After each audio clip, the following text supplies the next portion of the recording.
Hey Mama, welcome to the Mrs. Mummy PhD podcast. I'm your host, Dr. Michelle Gibbs, wife, mama of 3, and doctor of the PhD kind. On this podcast, we talk honestly about high achievement, burnout, and what it looks like to lead well across home, work, and self. So if you're an ambitious mother scholar who's quietly exhausted by the pace you've been keeping and starting to realize that survival isn't the same as success, this podcast is for you. Mrs. Mummy PhD began during my own PhD journey as a wife and mama.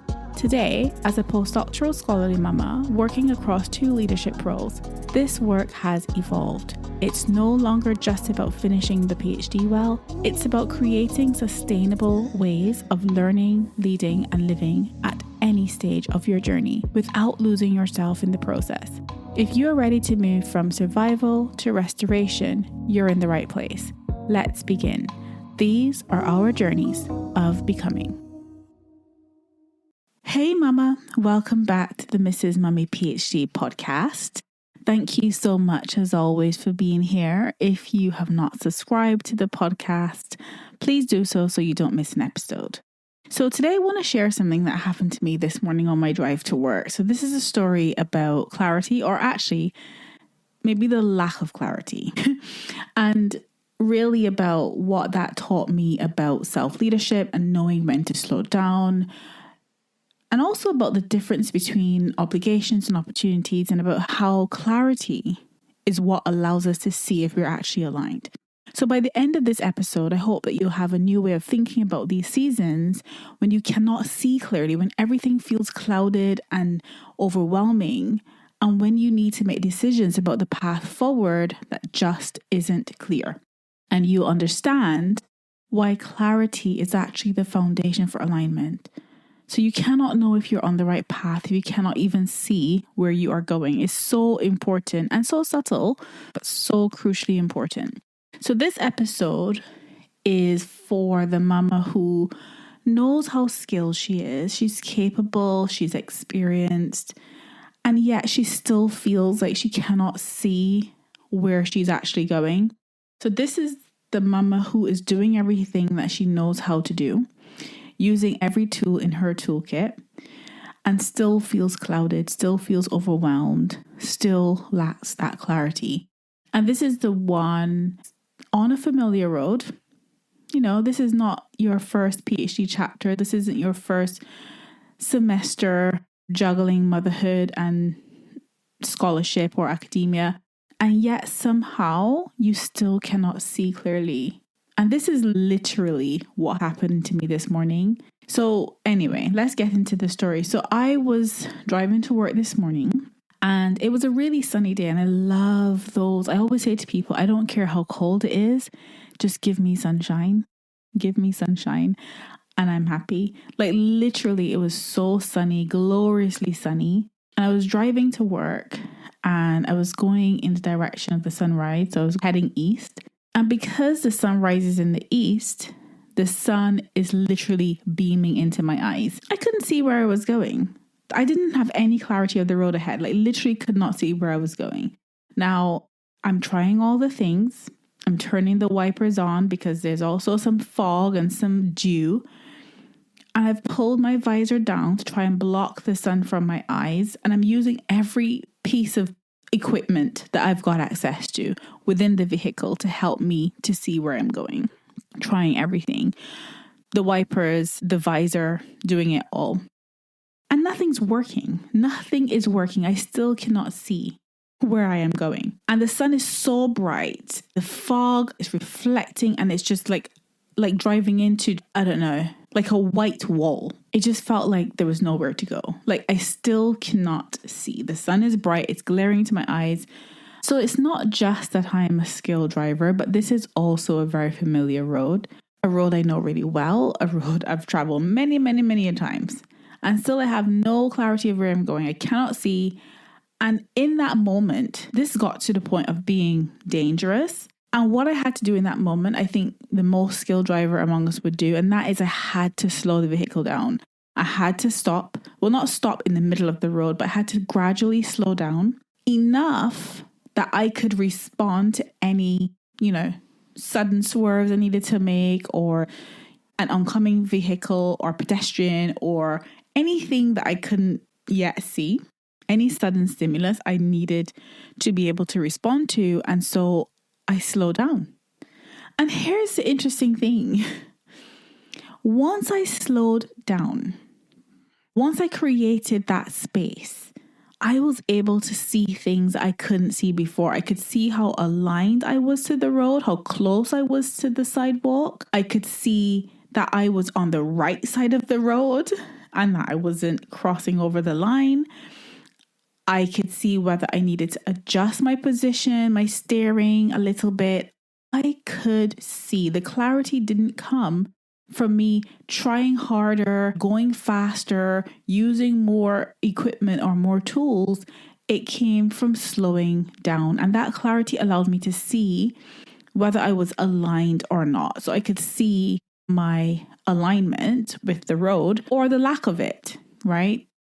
And it reminded me of many years ago, actually, when my husband and I were driving through some really dense fog. Now, I have to say, one of the things I absolutely do not like is driving in fog. I just find it the most terrifying thing because it's very difficult as a driver to drive with confidence when you don't have clarity. You cannot see where you're going. It's very difficult. So this was the same thing.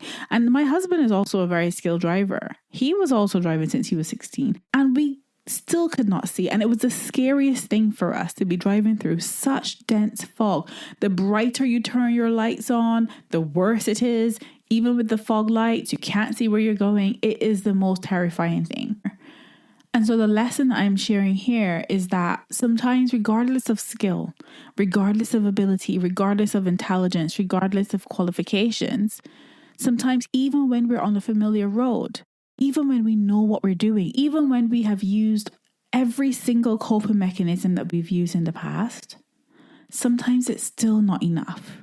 Because sometimes the conditions, the environment that we're in, the circumstances that we're working under are just not conducive to even having that clarity. And I think that as high achieving mamas, as scholars, as women navigating academic spaces and professional spaces while raising our families, we're not used to this. We're not used to not being able to figure things out. We're so used to finding a way. We're so used to being the one who copes, being the one who manages, who finds the solutions. But sometimes, even with the skill we have, even with the effort that we put in, we cannot force that clarity when the conditions are not right. And I think what this kind of season requires and demands of us is not trying harder. It's not doing more. It's not figuring out more things. It requires us to slow down, to step back, to create space to actually begin to see more clearly.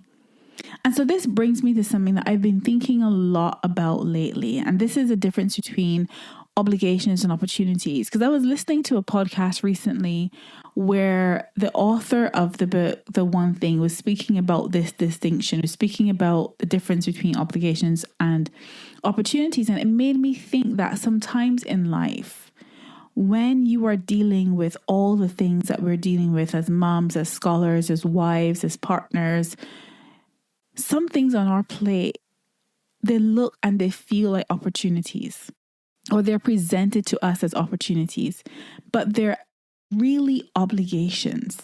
And we're responding to them as such. We're saying yes because we feel like it's an opportunity that we cannot pass up. We have scarcity around it and we think that if we say no, we're going to miss out. And so we say yes, even though it's probably too much for us at this point in time. And we say yes because it looks good. We say yes because it may sound impressive. We say yes because it may open doors for us. And saying yes is not a bad thing. Like, there are things that we genuinely need to say yes to. And there's the right time for that. You know, some of those things are actually opportunities for us. But in reality, sometimes things that present as opportunities may actually be obligations, or may actually become obligations, because it's like we're saying yes because we feel we have to. And the weight of it, the pressure of it, the relentlessness of it that's what really ends up clouding our clarity. And I think sometimes that clarity is so important in those moments where we need to distinguish between what's really an opportunity and what is actually an obligation. What are we responding to out of obligation? Am I able to see clearly and make decisions for myself and lead myself well? And how can we do that when everything is so clouded, when everything is murky and we cannot even see where we're going?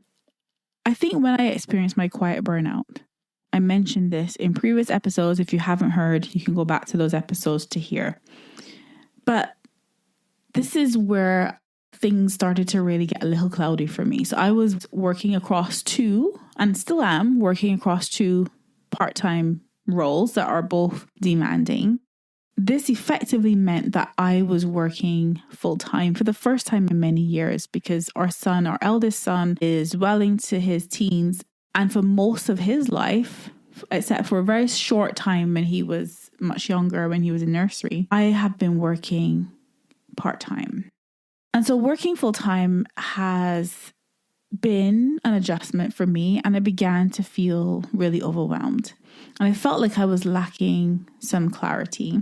I felt like I was going off track from like a personal, purposeful perspective. I feel like I was moving and, things were working out really well, but I didn't have that clarity about where I was actually going. And I think in that season, I had to really ask myself some hard questions. I had to slow down, like not literally stop working altogether, but slow down enough to create the mental and emotional space to be able to see clearly. So that meant having to say no to some things so that I can create that space. And what became really clear to me was that some of the things I'd said yes to because they looked like opportunities they actually felt like obligations to me. They felt like things I had to do, things I was performing rather than actually purposefully engaging with.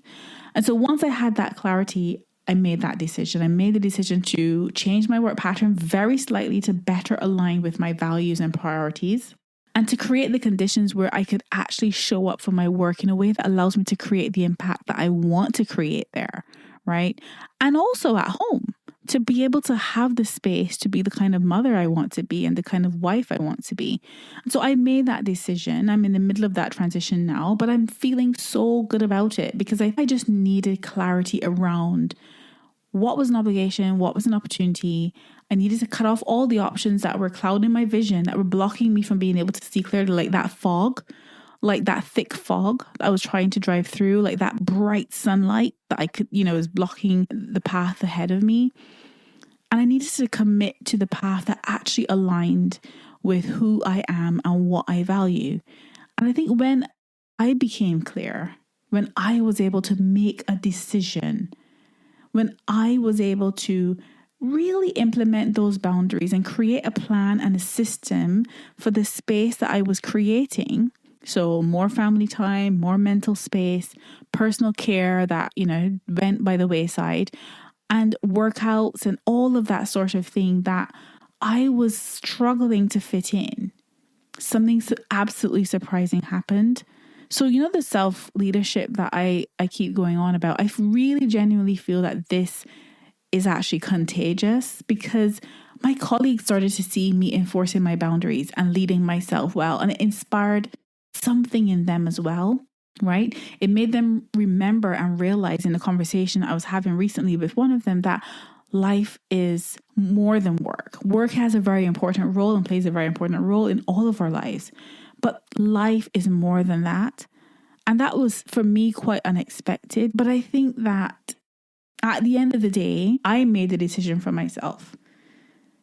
I didn't make that decision to inspire anyone. That was a decision made purposefully for me and my family, right? I made that decision to lead myself. But self-leadership has a ripple effect. Self-leadership is contagious. Self-leadership is impactful. It makes a difference when people can see you leading yourself well. Sometimes you don't realize it. And sometimes you do because they make it known. And this for me was the most unexpected impact of me taking the decision to lead myself well. So how do we navigate those seasons where we can't quite see clearly, when everything feels clouded, when we don't know quite where we are with things? I think the first thing is that we need to be able to slow down to see clearly. So just like I had to slow down in the car this morning, sometimes we just have to slow down in life to create the space to be able to see. And I know that sounds counterintuitive when you are overwhelmed and you're behind and you're trying to keep up. The last thing that you can do is slow down. And don't get me wrong, I also recognize that there is a certain amount of privilege that comes with being able to slow down. Because if you are in a position where you have no choice, or where you feel like you can't create that space for financial reasons or what have you, I get it. But I will offer you that there will be little things that you can do within your world to create little pockets of space where you can just give yourself the opportunity to have that clarity. So it doesn't have to be that you change your work pattern like I did. It doesn't have to be that you change your job. It doesn't have to be, or you move house, or you change country, or what have you. It doesn't have to be that. But it could be something very little, something very subtle in terms of change that you can apply to your life to give you the space to be able to create that clarity. And when you have that clarity, you can then see, how is your current reality aligned to the life you actually want to live? How does it align to like your values and your principles?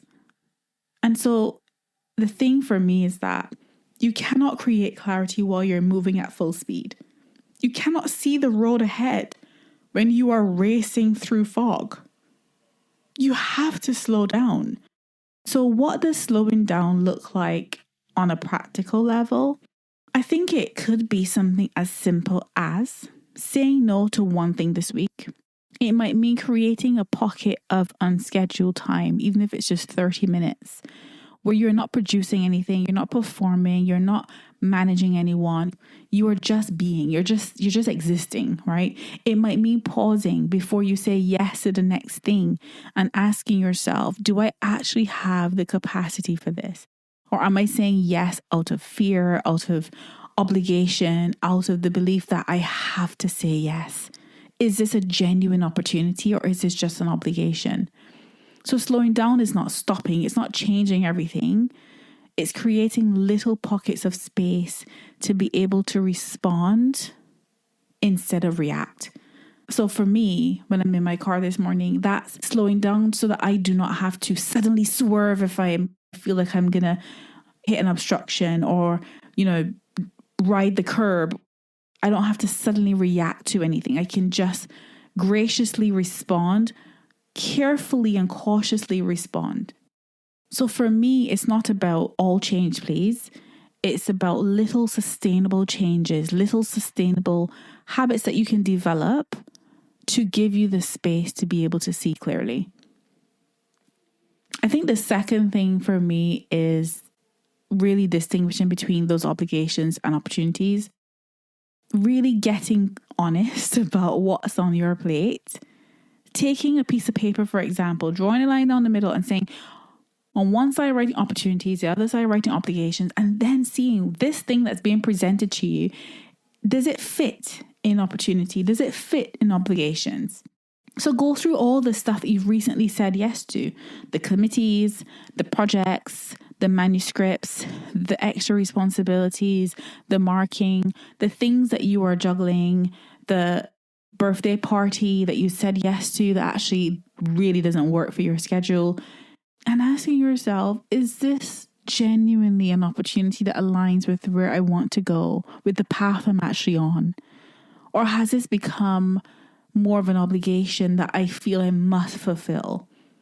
Because sometimes things start off as opportunities, but later become obligations. And sometimes things are presented as opportunities, but were always obligations in disguise.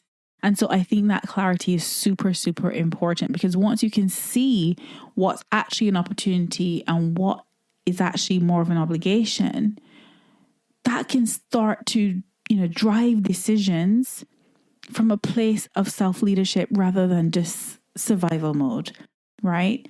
So ask yourself, what obligations that I already said yes to, that I already have, can I renegotiate? What can I step away from or step back from?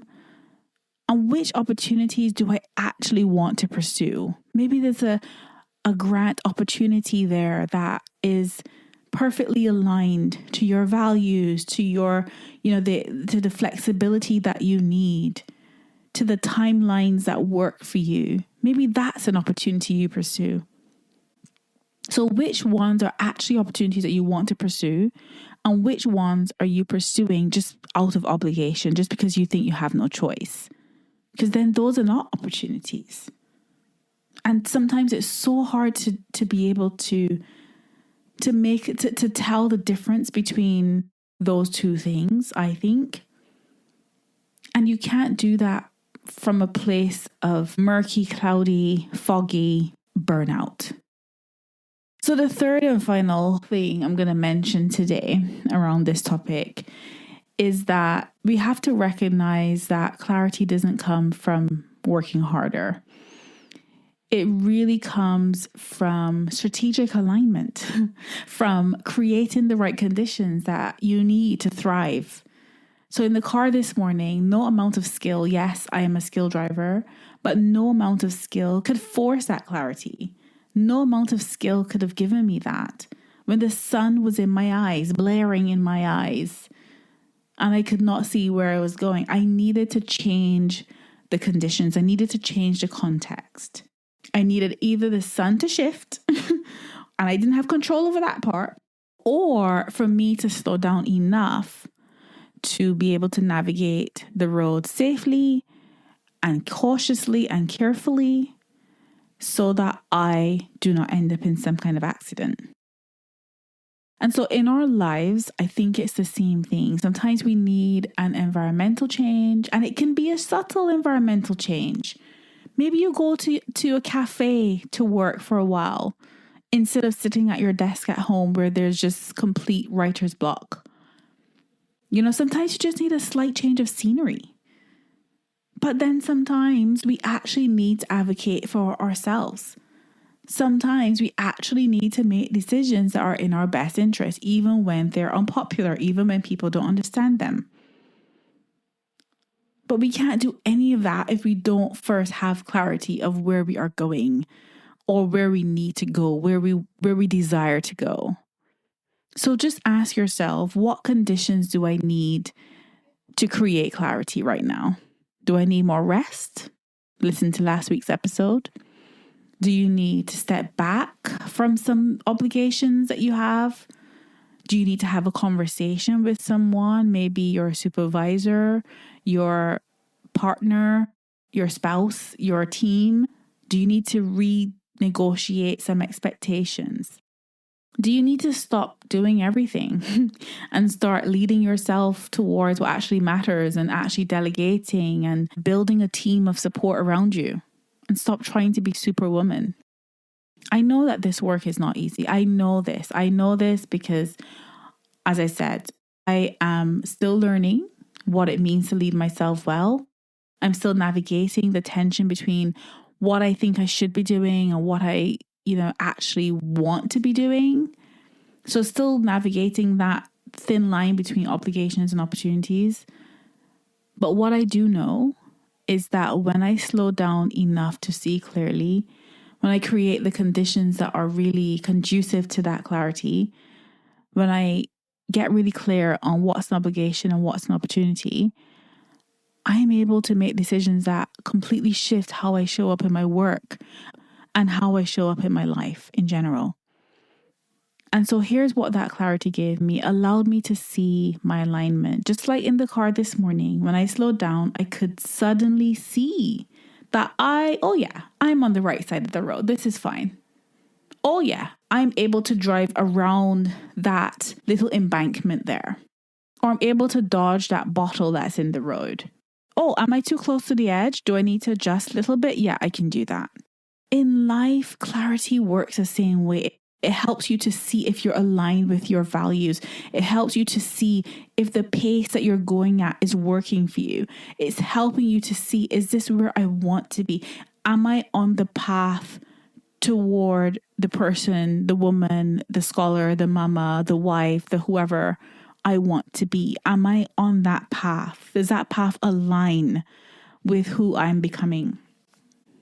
And we're going to talk more about alignment in an upcoming episode because, as you know, I should have mentioned this at the beginning, but anyway, better late than never. Last week, I didn't share an episode, and it was because I actually recorded that episode that I was going to share last week 3 times. I kid you not.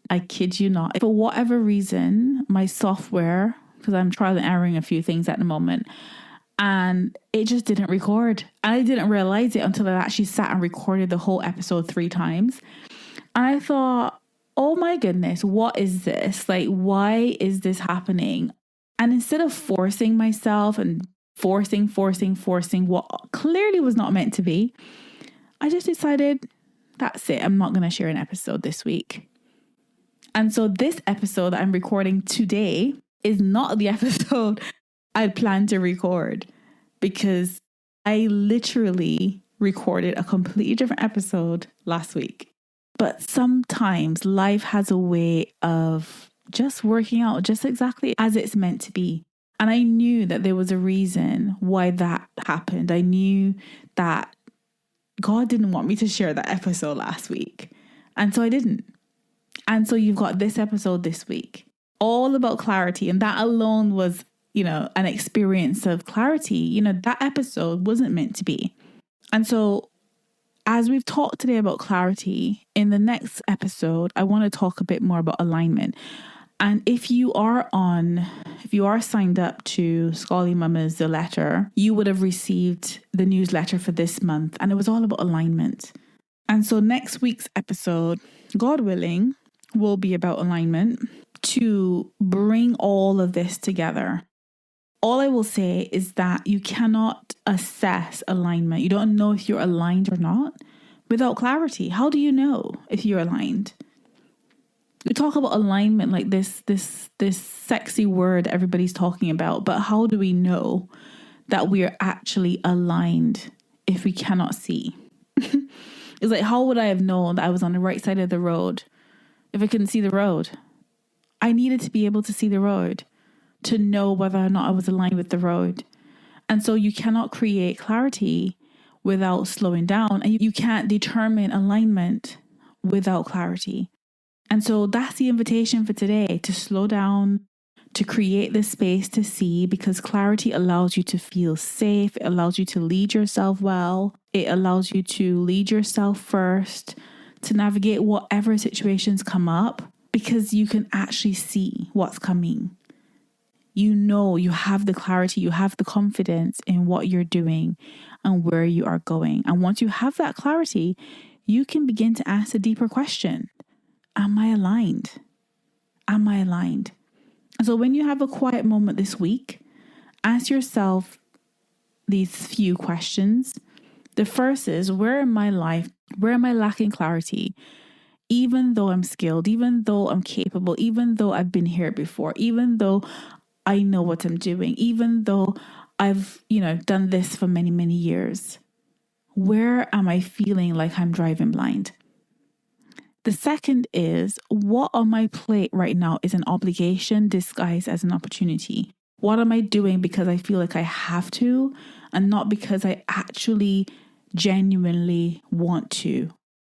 And the third is, what conditions do I need to create clarity? What do I need to step back from, or renegotiate, or slow down, or just kind of reconsider in order to actually see the road ahead? What conditions do I need? What would that look like for me? And so this brings us now to the end of the episode. And as always, I hope it stirred something for you and I hope that you found it helpful.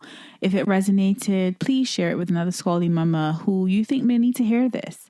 So in our next episode, we'll go a little bit deeper into what happens when you actually have the clarity and what actually is the work of alignment, because I think clarity shows us the road, and seeing the road is really important.